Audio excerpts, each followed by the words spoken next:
Programa Fé Perfeita. Não haverá outro Calvário a resgatar sua vida. Não haverá outra mensagem, não haverá outra Bíblia. Estamos agradecidos a Deus pela rica oportunidade que Ele nos dá.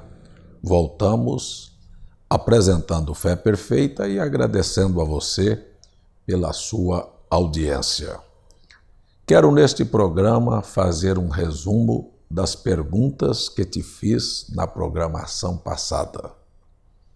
Eu comecei perguntando: alguém já lhe explicou as 5 manifestações do ministério de Elias na Bíblia?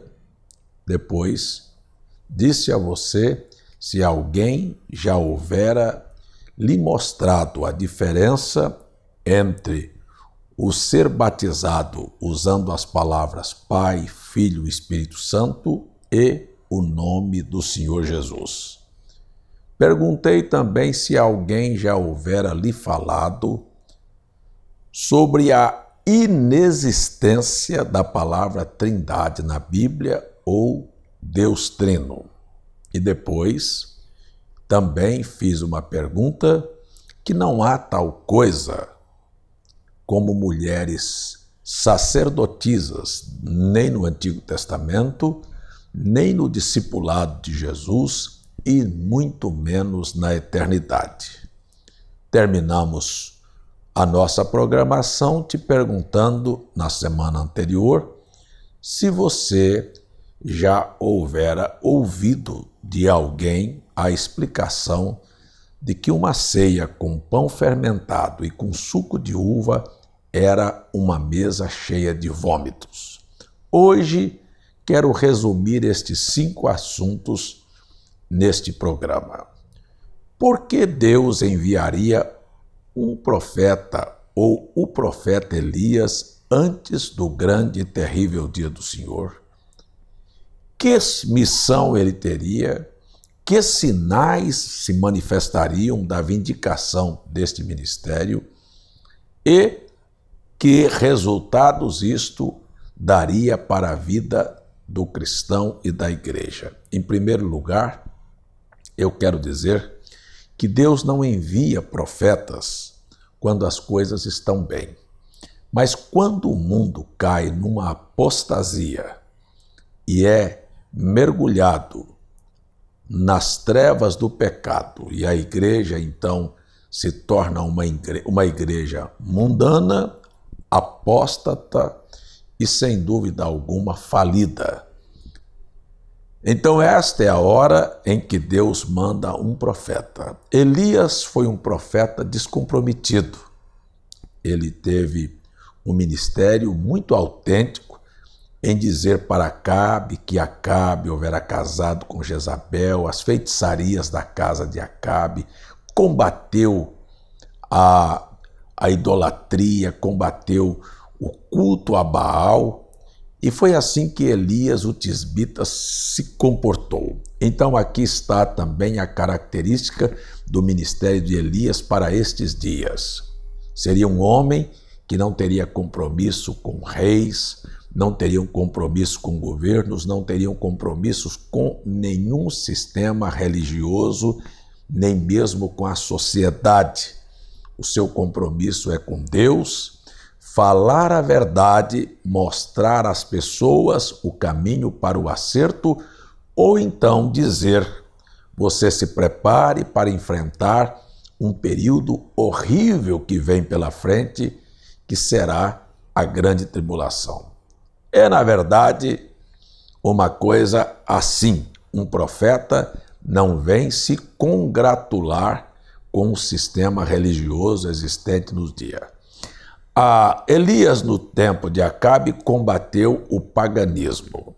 Eu quero dizer a você que é paganismo acreditar que Deus são 3 pessoas. Isto não se encontra na Bíblia, nenhum apóstolo fez menção disto. É evidente que se vem um profeta com espírito e virtude de Elias nesta hora, antes da vinda do Senhor, ele também mostraria que todo o sistema religioso está corrompido e mergulhou na apostasia, fruto do casamento da igreja com o paganismo. Acabe se casa com Jezabel, vem o culto a Baal. A igreja se casa com Constantino no Concílio de Nicéia em 325, e aí entrou o paganismo, aí entrou a doutrina da Trindade, foi ali que nasceu. Ali entrou a festa do aniversário de Jesus Cristo em 25 de dezembro, foi aí que nasceu também esta festa pagã e que o mundo todo celebra como o nascimento de Jesus, e é uma adoração ao Deus Sol, a Baal, e se comemora o nascimento de Jesus Cristo. Uma mentira.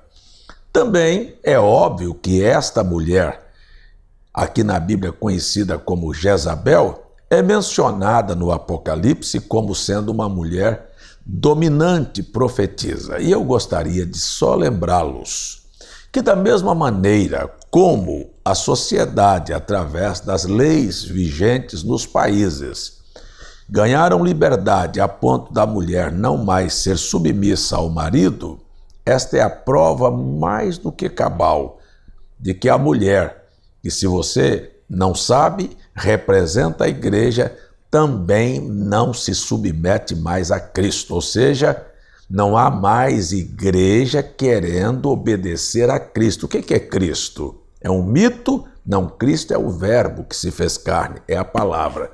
Veja, da mesma maneira que a palavra do homem não vale mais para a mulher, a palavra de Deus não vale mais para a igreja. Eu posso mostrar a você que não existe tal coisa como batismo usando as expressões Pai, Filho e Espírito Santo. As pessoas continuarão adiante, por quê? Porque a Bíblia perdeu o valor para elas.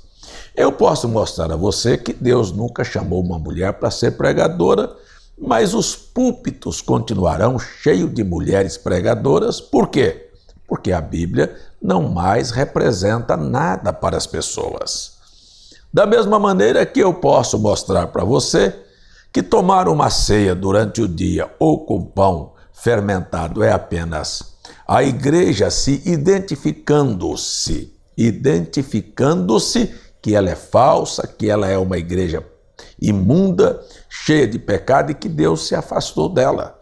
Mas, no entanto, as pessoas continuarão de todas as maneiras caminharem nos seus dogmas e nos seus credos. Então, quando eu venho dizer, alguém já lhe disse, eu estou resumindo aqui os 5 pontos que eu toquei na semana passada, dando a você isto de maneira clara, precisa, concisa, para que você busque na Bíblia se estas coisas são verdades ou não. Primeiro, 5 manifestações do ministério de Deus sobre Elias, começando no livro de 1 Reis, capítulo 17.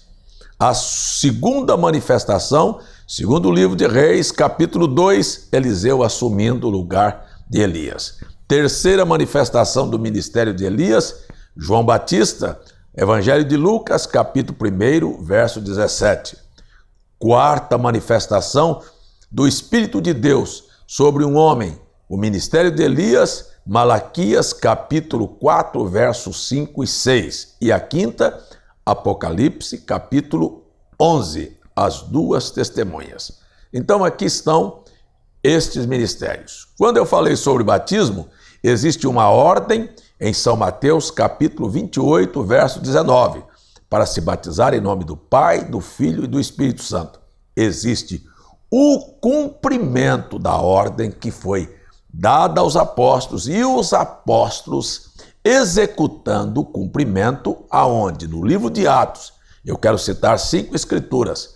Atos 2:38, Atos 8:16, Atos 10:47, 48, Atos 19:5 e Atos 22:16. Eu quero te perguntar, Se o seu batismo não é conforme a Bíblia, o que é que você ainda está esperando? É hora de você procurar seu pastor e dizer por que o senhor não me batiza conforme a Bíblia ou por que a nossa igreja não obedece à Bíblia. Ou você, pastor, que está me assistindo, por que você não se envergonha de pregar uma coisa que não está na Bíblia? Não existe um batismo. Se o seu é assim, o seu é antibíblico. Deve ser considerado anátema. Depois falei também, e quero dar aqui as escrituras, de que Deus não são três pessoas, que Deus é Espírito, São João capítulo 4, verso 24, que ele gerou um filho, este é o Evangelho, uma escritura muito conhecida do Evangelho de João capítulo 3, verso 16, ou João capítulo 1, que era o Deus Espírito, agora queria se manifestar em carne, conforme também 1 Timóteo capítulo 3, verso 16. E Paulo ainda se adianta na carta aos Coríntios, capítulo 2, 1 Coríntios, perguntando, falamos de sabedoria entre os perfeitos, não da sabedoria deste mundo, nem dos príncipes deste mundo, mas da sabedoria oculta em mistérios. Ora, se eles tivessem conhecido, nunca teriam crucificado ao Senhor da glória. E agora, para nós, há um só Deus. Carta de João, primeira carta, capítulo 3, verso 20. Sabemos que o Filho de Deus, a manifestação de Deus em forma humana, é vindo. Nos deu o entendimento para compreendermos o que é verdadeiro. E no que é verdadeiro estamos, isto é, em Jesus Cristo, o verdadeiro Deus e a vida eterna. E eu dou mais uma escritura para mostrar a você que quem divide Deus em três pessoas é pagão e está pré-ordenado para fazer um trabalho para Satanás.